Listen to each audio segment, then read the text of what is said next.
going to be checking and setting the timing on this 2001 Sportster. This is a salvage bike. I'm just verifying the timing is set right.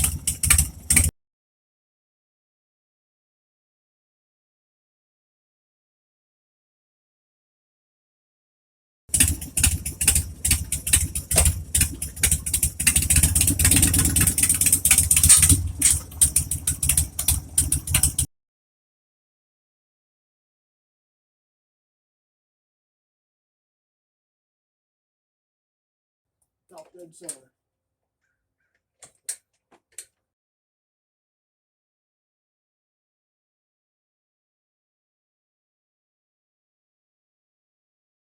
Timing plugs right over here.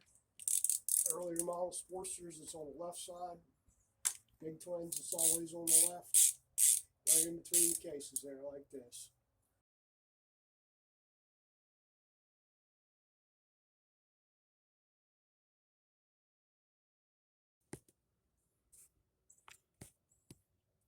See that little slash in the center there? It should be in the center of the window there.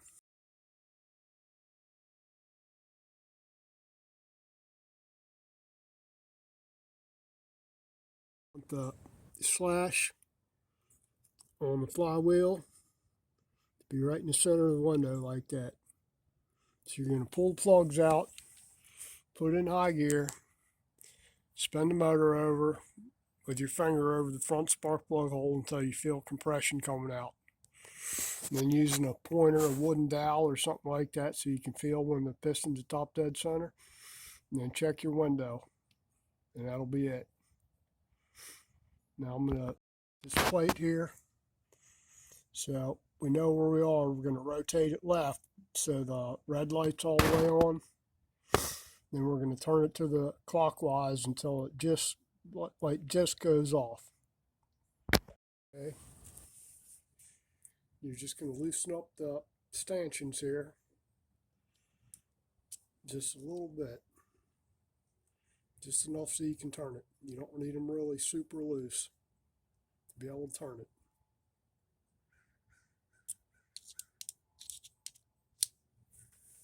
We'll turn our ignition on.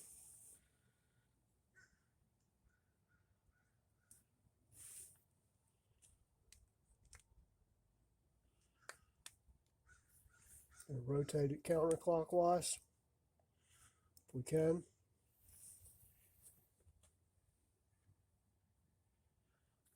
Did it come on? There it goes. All right.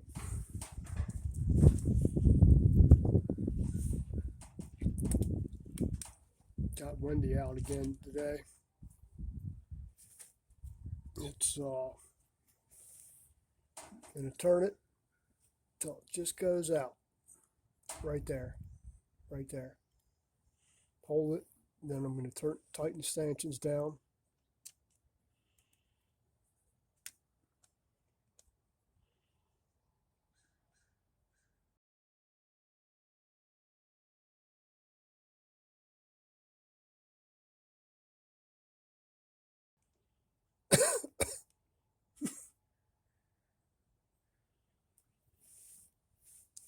And that's setting your timing. That's it right there. Top dead center, front cylinder compression stroke. Slot in the slash in the center of the window there. Now, if you're going to dynamically time it, it helps if you put a little plastic plug in there. They make a little clear plug so you can see the timing mark. And 9 times out of 10, you still can't see it. So what I normally do at that point, I spray it off with some lacquer thinner and put a little, paint that little slash with either yellow or white paint and let it dry. And that way you can see it. You don't have to have the timing plug, the clear one. You can do it without it. Nothing in there, but just be expected to get a face full of oil.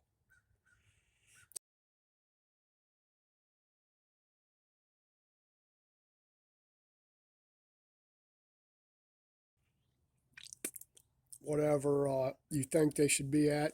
This thing is set on curve 4 because I don't know what's in here. So I left it at curve 4 because You don't know if it's what it's got in there for compression and cams and whatever else. So they had it set on curve 4 with totally retarded timing, disconnected VOES. I'm going to leave it at that for right now. I did knock the rev limit back down to 6,000 RPM. They had it set at 7. And we'll go beat the hell out of this thing as soon.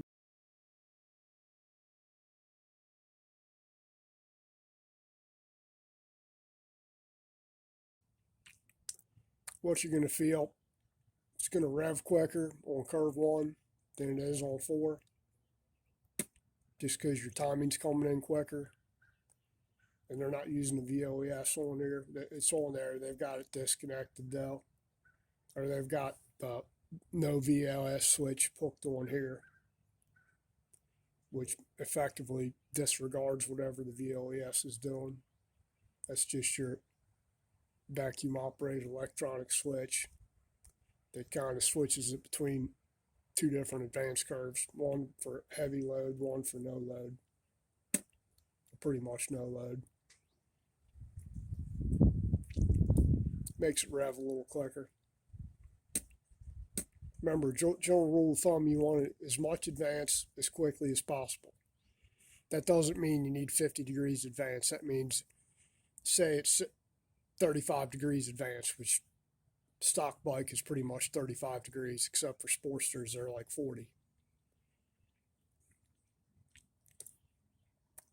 But you might not need 40. You might need 35. You might need 38, whatever, 32, whatever.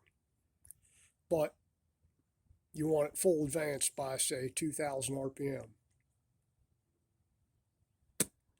Just because it's going to pull better. Lighter bike, you can run faster timing. Heavier bike, you need to slow the timing down. By slow it down, I mean change the RPM that it actually goes full advance. If you have knocking problems, pinging, detonation, say it's in curve 1, and you had a little bit of a ping to it.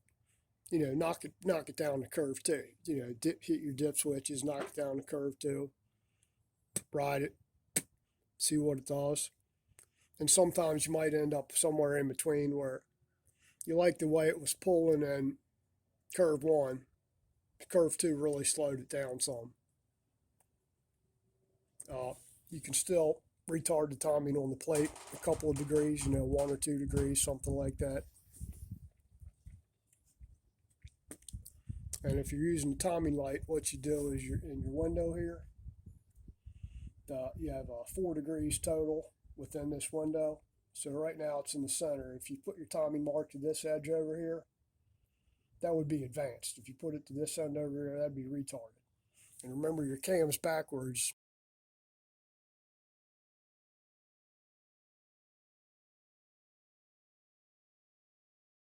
From this. So your cam's spinning the opposite direction of the crank.